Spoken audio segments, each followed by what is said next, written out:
حضرت اسما بنت یزید انصاریہ رضی اللہ کا شمار عرب کی بہترین خطیب خواتین میں ہوتا تھا اور انہیں سلمہ بھی کہا جاتا تھا۔ ان کی بنیادی شہرت رسول اللہ سے احادیث کو نقل کرنے، بہترین خطابت کرنے اور جنگوں میں شجاعت دکھانے کی بنا پر ہے۔ وہ پہلی خاتون تھیں جن کے طلاق کے موقع پر اللہ تعالیٰ نے عدت کا حکم نازل فرمایا، جس کی وجہ سے ان کا نام عدت کے حکم کے نزول سے جڑا ہوا ہے۔ آپ کو خطیبۃ النساء یعنی عورتوں کی نمائندہ کے پیارے لقب سے بھی یاد کیا جاتا ہے، کیونکہ آپ اکثر عورتوں کے سوالات رسول اللہ کی بارگاہ میں عرض کرتی تھیں۔ حضرت اسما نے پیارے آقا سے بیعت ہونے کا شرف حاصل کیا اور جنت کی خوشخبری پانے والوں میں شامل ہو گئیں۔ آپ کو حضور پاک سے کئی احادیث روایت کرنے کا اعزاز بھی حاصل ہے۔ اسی طرح آپ کو رسول اللہ کی خدمت کرنے کی سعادت بھی نصیب ہوتی رہی۔ آپ کو یہ سعادت بھی نصیب ہوئی کہ حضرت عائشہ کو دلہن بنانے میں جن خوش نصیب صحابیات نے حصہ لیا، ان میں آپ بھی شامل تھیں۔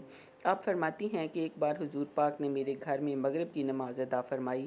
آپ کے ساتھ 40 صحابہ کرام بھی تھے۔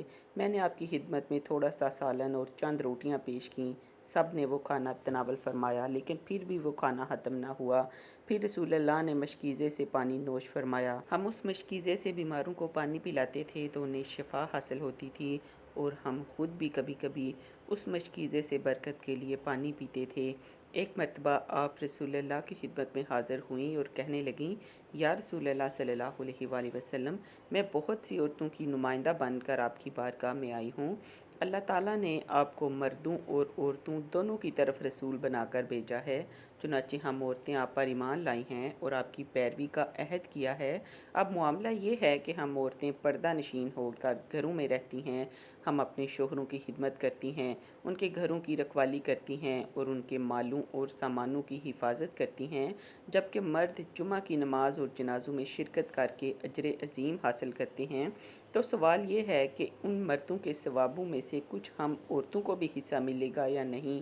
یہ سن کر رسول اللہ صحابہ کی طرف متوجہ ہوئے اور ان سے فرمایا، دیکھو اس عورت نے اپنے دین کے بارے میں کتنا اچھا سوال کیا ہے۔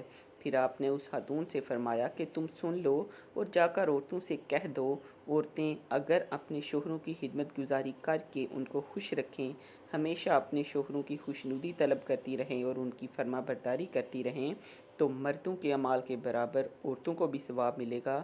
یہ سن کر حضرت اسما بہت زیادہ خوش ہوئیں۔